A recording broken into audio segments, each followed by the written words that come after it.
నుంచి ఎవరెవరు ఉండొచ్చు ఒకసారి మనం చూద్దాం. బొజ్జల సుధీర్ రెడ్డి గత ఎన్నికల్లో శ్రీకాళహస్తి నుంచి తెలుగుదేశం పార్టీ అభ్యర్థిగా పోటీ చేసి ఓడిపోయారు.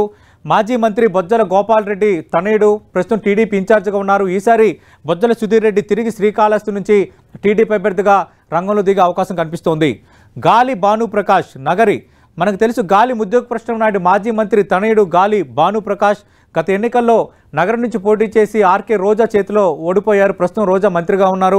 నగరం నుంచి గాలి భానుప్రకాష్ తిరిగి తెలుగుదేశం పార్టీ అభ్యర్థిగా ఈసారి రంగంలో ఉండబోతున్నారు. నెక్స్ట్ చూద్దాం. ఎన్ అమర్నాథ్ రెడ్డి పలమనేరు, మనకు తెలిసి 2014 ఎన్నికల్లో ఎన్ అమర్నాథ్ రెడ్డి వైఎస్ఆర్ కాంగ్రెస్ పార్టీ టికెట్ మీద గెలిచి తర్వాత టీడీపీలోకి చేరారు, మంత్రికి కూడా అయ్యారు. గత ఎన్నికల్లో 2019 ఎన్నికల్లో టీడీపీ నుంచి పోటీ చేసి ఓడిపోయారు. తిరిగి పలమనేరు నుంచి మాజీ మంత్రి ఎన్ అమర్నాథ్ రెడ్డి తెలుగుదేశం పార్టీ అభ్యర్థిగా దాదాపు పోటీ చేయొచ్చు. అలాగే నల్లారి కిషోర్ కుమార్ రెడ్డి పీలేరు, మాజీ ముఖ్యమంత్రి నల్లారి కిరణ్ కుమార్ రెడ్డి సోదరుడు నల్లారి కిషోర్ కుమార్ రెడ్డి గత ఎన్నికల్లో కూడా టీడీపీ టికెట్ మీద పోటీ చేసి ఆయన పీలేరు నుంచి ఓడిపోయారు. ఈసారి తిరిగి నల్లారి కిషోర్ కుమార్ రెడ్డి తెలుగుదేశం పార్టీ అభ్యర్థిగా రంగంలో ఉండబోతున్నారు. ఇక కడప సంగతి చూద్దాం. కడప సంగతి విషయానికి వస్తే రెడ్డప్ప గారి మాధవి కడప నుంచి ఈసారి ఎమ్మెల్యే అభ్యర్థిగా రంగంలో దిగబోతున్నారు. రెడ్డప్ప గారి మాధవి భర్త రెడ్డప్ప గారి శ్రీనివాసులు రెడ్డి గతంలో కడప నుంచి ఎంపీగా పోటీ చేసి ఓడిపోయారు. అలాగే రెడ్డప్ప గారి మాధవికి సంబంధించి వాళ్ళ మామ రెడ్డప్ప గారి రాజగోపాల్ రెడ్డి గతంలో మంత్రిగా పనిచేసిన అనుభవం ఉన్న నేత. ఈసారి రెడ్డప్ప గారి మాధవి తెలుగుదేశం పార్టీ అభ్యర్థిగా రంగంలో ఉండబోతున్నారు. ఇప్పటికే కడప ఇన్ఛార్జిగా హైకమాండ్ ప్రకటించింది. సి భూపేష్ రెడ్డి జమ్మలమడుగు, మనకు తెలుసు మాజీ మంత్రి ఆదినారాయణ రెడ్డి తమ్ముడి సోదరుడు సి భూపేష్ రెడ్డి జమ్మలమడుగు నుంచి తెలుగుదేశం పార్టీ అభ్యర్థిగా రంగంలో ఉండబోతున్నారు. పుట్టా సుధాకర్ యాదవ్ 2009, 2014, 2019 ఎన్నికల్లో మైదుకూరు నుంచి పోటీ చేశారు. ఆయనకి అదృష్టం పలకరించడం లేదు. తిరిగి తెలుగుదేశం పార్టీ అభ్యర్థిగా రంగంలో ఉండబోతున్నారు. పుట్టా సుధాకర్ యాదవ్ టీటీడీ చైర్మన్గా అందరికీ సుపరిచితుడే. అంతకుమించి మొన్నటి వరకు తెలంగాణ కేబినెట్లో మంత్రిగా పనిచేసిన మాజీ మంత్రి తలసాని శ్రీనివాస్ యాదవ్కి, అటు ఆంధ్రప్రదేశ్లో ఆర్థిక మంత్రిగా పనిచేసిన మాజీ మంత్రి టీడీపీ సీనియర్ నేత యనమల రామకృష్ణుడికి, ఇద్దరికి పుట్టా సుధాకర్ యాదవ్ వియ్యంకుడు. ఇక నెక్స్ట్ చూద్దాం. బీటెక్ రవి, మాజీ ఎమ్మెల్సీ బీటెక్ రవి ఈసారి పులివెందుల నుంచి వైఎస్ జగన్మోహన్ రెడ్డి ఆంధ్రప్రదేశ్ ముఖ్యమంత్రి మీద తెలుగుదేశం పార్టీ అభ్యర్థిగా దాదాపు రంగంలో ఉండబోతున్నారు. మనకు తెలుసు అంతకుముందు సతీష్ రెడ్డి రంగంలో ఉండేవారు, కానీ గత 2-3 ఎన్నికల నుంచి బీటెక్ రవి అటు వైఎస్ఆర్ ఫ్యామిలీని పులివెందుల్లో ఫేస్ చేస్తున్నారు. ఈసారి టీడీపీ అభ్యర్థిగా బీటెక్ రవి పులివెందుల నుంచి రంగంలో ఉండబోతున్నారు. జీవి ప్రవీణ్ కుమార్ రెడ్డి ప్రొద్దుటూరుకు సంబంధించి మనం చూస్తే జీవి ప్రవీణ్ కుమార్ రెడ్డిని అందరూ కూడా ఉక్కు ప్రవీణ్ కుమార్ రెడ్డి అంటారు. అంటే కడప స్టీల్ ప్లాంట్కి సంబంధించి ఆయన చాలా పోరాటం చేశారు, చాలా ఆందోళనలో పాల్గొన్న నేతగా ఆయనకు గుర్తింపు ఉంది. జీవి ప్రవీణ్ కుమార్ రెడ్డి ఈసారి ప్రొద్దుటూరు నుంచి తెలుగుదేశం పార్టీ అభ్యర్థిగా రంగంలో ఉండబోతున్నారు. నెక్స్ట్ చూద్దాం. కర్నూలు విషయానికి వస్తే కర్నూలుకు సంబంధించి తొలి జాబితాలో ఎవరెవరు ఉండొచ్చు తెలుగుదేశం పార్టీ అభ్యర్థులుగా అన్న అంశంకు సంబంధించి 10 టీవీ ఇస్తున్న అనాలిసిస్ మీరు వాచ్ చేస్తున్నారు. భూమా అఖిలప్రియ ఆళ్లగడ్డ నుంచి మాజీ మంత్రి భూమా అఖిలప్రియ గత ఎన్నికల్లో ఓడిపోయారు. ఈసారి ఆళ్లగడ్డ నుంచి తిరిగి భూమా అఖిలప్రియ అభ్యర్థిగా ఉండే అవకాశం స్పష్టంగా కనిపిస్తోంది. అలాగే పానీయం నుంచి గౌరు చరితారెడ్డి తెలుగుదేశం పార్టీ అభ్యర్థిగా ఈసారి రంగంలో ఉండబోతున్నారని పార్టీ వర్గాలు చెప్తున్నాయి. నెక్స్ట్ చూద్దాం. బీసీ జనార్దన్ రెడ్డి బనగానపల్లి నుంచి ఈసారి తిరిగి అభ్యర్థిగా రంగంలో ఉండబోతున్నారు.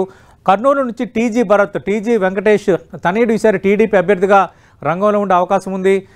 ఎందుకంటే మనకు తెలుసు కర్నూలు స్థానాన్ని గత ఎన్నికల్లో వైఎస్ఆర్ కాంగ్రెస్ పార్టీ గెలుచుకుంది. హఫీజ్ ఖాన్ వైఎస్ఆర్ కాంగ్రెస్ పార్టీ అభ్యర్థిగా విజయం సాధించారు. ఈసారి హఫీజ్ ఖాన్ను టీజీ భరత్ ఢీకొట్టబోతున్నారని తెలుగుదేశం పార్టీ వర్గాలు అంటున్నాయి. అలాగే బీవీ జయనాగేశ్వర్ రెడ్డి ఎమ్మిగ్నూరుకు సంబంధించి మాజీ మంత్రి జ్యోతిష్య రాజకీయ నాయకుడిగా పేరు పొందిన బీవీ మోహన్ రెడ్డి తనయుడు బీవీ నాగేశ్వర రెడ్డి ఈసారి ఎమ్మిగనూరు నుంచి బరిలో ఉండబోతున్నారు. అయితే ఎమ్మిగనూరుకు సంబంధించి వైఎస్ఆర్ కాంగ్రెస్ పార్టీ సిట్టింగ్ ఎమ్మెల్యేగా ఉన్న కేశవరెడ్డిని పక్కన పెట్టిన వాతావరణం కూడా ఉంది. కాబట్టి ఈసారి బీవీ నాగేశ్వర రెడ్డి తెలుగుదేశం పార్టీ అభ్యర్థిగా వైసీపీని ఎలా ఢీకుంటారో మనం చూడాలి. అనంతపురం విషయానికి వద్దాం. నందమూరి బాలకృష్ణ ప్రస్తుతం సినీ నటుడు, శాసనసభ్యుడు, హిందూపురం నుంచి సిట్టింగ్ శాసనసభ్యుడిగా నందమూరి బాలకృష్ణ ఉన్నారు. అయితే బాలకృష్ణ పోటీ చేయడం దాదాపు ఖరారు. కానీ నియోజకవర్గంలో ఒక చర్చ ఉంది. అటు బాలకృష్ణ కుమార్తె, అలాగే తెలుగుదేశం పార్టీ నేత నారా లోకేష్ భార్య, చంద్రబాబు నాయుడు కోడలు నారా బ్రాహ్మణి కూడా రంగంలో ఉండే అవకాశం ఉందని తెలుగుదేశం పార్టీలోనే కొంత చర్చ జరుగుతోంది. దాదాపు నందమూరి బాలకృష్ణ తిరిగి సిట్టింగ్ ఎమ్మెల్యేగా పోటీ చేయడం ఖరారైనట్టే. కానీ చివరిలో ఏదైనా కొన్ని అనూహ్య పరిణామాలు ఏమైనా చోటు చేసుకుంటే మాత్రం నారా బ్రాహ్మణి కూడా హిందూపురం అభ్యర్థి కావచ్చన్న చర్చ తెలుగుదేశం పార్టీలో జరుగుతోంది. పయ్యావుల కేశవ్ గత ఎన్నికల్లో ఉరవకొండ నుంచి విజయం సాధించారు. అనంతపురం జిల్లాలో గెలిచిన సీట్లలో హిందూపురం తెలుగుదేశం పార్టీ సిట్టింగ్ స్థానం, అలాగే ఉరవకొండ కూడా తెలుగుదేశం పార్టీ సిట్టింగ్ స్థానం. ప్రస్తుతం పబ్లిక్ అకౌంట్స్ కమిటీ చైర్మన్గా, పిఎస్సి చైర్మన్గా పయ్యావుల కేశవ్ ఉన్నారు. తిరిగి ఆయన ఉరవకొండ నుంచి రంగంలో ఉండబోతున్నారు. YSR Congress party sitting MLA Vishweshwara రెడ్డిని ఆయన వచ్చే ఎన్నికల్లో టీడీపీ అభ్యర్థిగా ఢీకొట్టబోతున్నారు. నెక్స్ట్ చూద్దాం. పరిటాల సునీత 3 సార్లు ఎమ్మెల్యే అయిన పరిటాల సునీత, పరిటాల రవి తెలుసు, సీనియర్ పొలిటీషియన్, దివంగత నేత, ఆయన సతీమణి పరిటాల సునీత ఈసారి రాప్తాడ్ నుంచి రంగంలో ఉండబోతున్నారు. అలాగే జేసీ అస్మిత్ రెడ్డి తాడిపత్రి నుంచి గత ఎన్నికల్లో పోటీ చేశారు. జేసీ ప్రభాకర్ రెడ్డి తనయుడు జేసీ అస్మిత్ రెడ్డి గత ఎన్నికల్లో ఓడిపోయారు. అక్కడ పెద్దారెడ్డి విజయం సాధించారు. ఈసారి తిరిగి జేసీ అస్మిత్ రెడ్డి తాడిపత్రి నుంచి తెలుగుదేశం పార్టీ అభ్యర్థిగా రంగంలో ఉండబోతున్నారు. కందికొండ వెంకట ప్రసాద్ కదిరి నుంచి ఆయన ఈసారి రంగంలో ఉండబోతున్నారు. గత ఎన్నికల్లో సిద్ధారెడ్డి చేతిలో కందికొండ వెంకట ప్రసాద్ ఓడిపోయారు. అయితే కదిరి నుంచి గత ఎన్నికల్లో విజయం సాధించిన సిద్ధారెడ్డిని వైఎస్ఆర్ కాంగ్రెస్ పార్టీ పక్కన పెట్టింది. అక్కడ మైనార్టీ అభ్యర్థిని రంగంలో దించింది. ఈసారి కందికొండ వెంకటప్రసాద్ మాత్రం తెలుగుదేశం పార్టీ అభ్యర్థిగా అక్కడ రంగంలో ఉండబోతున్నారు. నెక్స్ట్ చూద్దాం. చూశారు కదా, త్వరలో తెలుగుదేశం పార్టీ ప్రకటించబోయే తొలి జాబితాలో దాదాపు 10 టీవీ ప్రకటించిన పేర్లే ఉండబోతున్నాయి. 1-2 మార్పులు చోటు చేసుకునే అవకాశం ఉంది.